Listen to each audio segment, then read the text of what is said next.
When a 5-year-old girl asked to meet the dog in cell 7, every adult in the room said no. That afternoon, the shelter was quiet. Too quiet. The kind of silence that settles over a place when hope has run out. And in the farthest corner, behind double-locked doors marked with red warning signs, a dog named Kaiser waited for his final hour. No one thought it was a good idea. No one. Except her. Kaiser had been at Riverside Shelter for 47 days. He was a pit bull with a coat like polished steel, broad shoulders marked with scars, and eyes that had forgotten how to trust. His muzzle bore the faded marks of old wounds. A map of a life no one talked about. He didn't bark. He didn't whimper. He only stared through the bars of cell 7 with a gaze so heavy, it made grown men look away. The staff called him aggressive. Dangerous. A liability. He'd snapped at 3 handlers. Lunged at the veterinarian. Refused food for days. His body trembled constantly. Not from rage, but from a fear so deep it had turned him into stone. The decision had been made that morning. Dr. Hassan, the shelter director, signed the paperwork with shaking hands. Kaiser would be euthanized at 4 p.m. It was the humane thing to do, they said. He was too damaged. Too far gone. The afternoon light slanted through the narrow window of cell 7, casting long shadows across the concrete floor. Kaiser lay in the corner, his breathing shallow, his body curled tight. He didn't know what was coming. But somewhere inside, beneath all that fear, his heart was still waiting. Waiting for something. Someone. Her name was Lily. She had blonde curls that bounced when she walked, a pink raincoat even though it wasn't raining, and a backpack shaped like a ladybug. She was 5 years old and holding her mother's hand as they toured the shelter that Tuesday afternoon. Her mother, Emma, had come to adopt a kitten. Something small. Something safe. Something that wouldn't remind her of the pit bull they'd lost 6 months ago. The one that had been Lily's best friend before the cancer took him. Lily hadn't spoken much since then. Not the way she used to. The laughter had dimmed. The light in her eyes had softened into something distant and sad. She moved through the world like a dandelion seed. Delicate, floating, searching for a place to land. But when they passed cell 7, Lily stopped.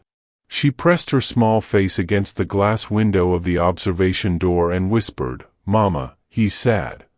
Emma's heart clenched. "Sweetie, that dog is—" "He's like Max," Lily said quietly. "He misses someone."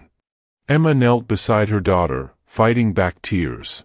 Max had been Lily's shadow. Her protector. Her everything. And losing him had carved a hollow space in both of them that nothing seemed to fill. "Lily, honey, we can't. I want to say hi." Dr. Hassan appeared in the hallway, his face drawn with exhaustion. "Mrs. Chen, I'm sorry, but that dog is scheduled for—" He stopped when he saw Lily's face pressed against the glass. "She wants to meet him," Emma said, her voice barely audible. Dr. Hassan's eyes widened. "Absolutely not. That animal is highly unpredictable. He's injured 3 staff members. We can't risk." "Please," Lily said, looking up at him with eyes so clear and earnest it hurt to meet them. "He just needs a friend." The hallway fell silent. Dr. Hassan looked at Emma. Emma looked at her daughter. Somewhere in the distance, a phone rang unanswered. 5 minutes, Dr. Hassan finally said, his voice tight. "But I'm going in first. And if he shows any sign of aggression, we stop immediately." He unlocked the door. The sound of the bolt sliding open echoed like a gunshot. Inside cell 7, Kaiser's head lifted. His muscles tensed. A low, guttural growl rumbled from deep in his chest. Dr. Hassan stepped inside, his body angled protectively. "Easy, boy. Easy." Kaiser's lips curled back, revealing teeth. His eyes locked onto the doorway. Wild, defensive, terrified. "He's not ready," Dr. Hassan said, backing toward the door. "This isn't safe." But then Lily stepped forward. Not past the doorway. Not into the cell. She simply knelt on the cold concrete floor just outside the threshold and sat down, crossing her legs like she was settling in for story time. "Lily, no." Emma gasped. "It's okay, Mama," Lily said softly. "I'll just sit here."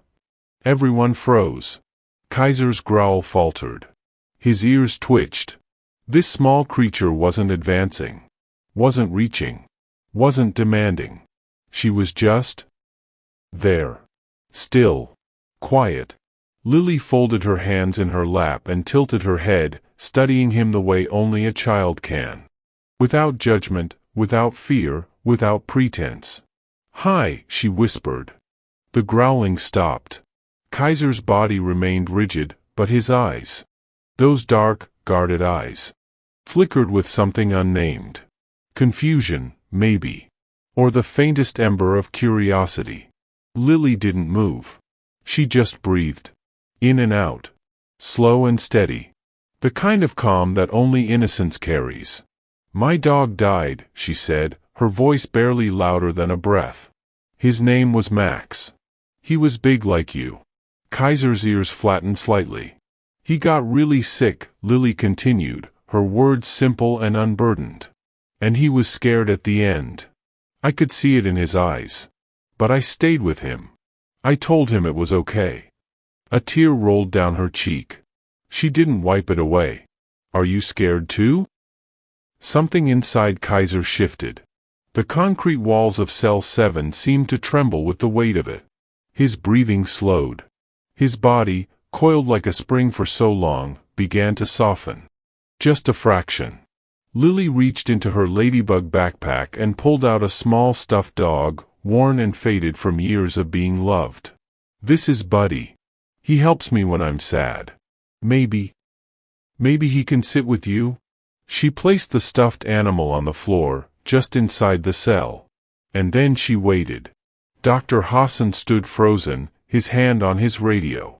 Emma covered her mouth, tears streaming. The world held its breath. Kaiser stared at the tiny stuffed dog. Then at the girl. Then back at the toy. Slowly. Impossibly slowly. He lowered his head. His nose twitched. He sniffed the air. And then, with a movement so tentative it seemed like it might shatter, he stretched his neck forward and touched his nose to the stuffed animal. Lily smiled. A real smile. The first one in months. "See?" She whispered. "You're not bad. You're just hurt." Kaiser took one step forward. Then another. His body was still trembling, but the growl was gone. The hardness in his eyes had cracked, and beneath it was something raw and ancient. A longing so deep it could break mountains. He stopped at the threshold. Just inches from Lily. "It's okay," she said, her voice barely a breath. "I'm not going anywhere." And then, as if every wall he'd ever built came crashing down at once, Kaiser lowered himself to the ground. His great scarred head came to rest on his paws. His eyes fixed on hers. Lily reached out.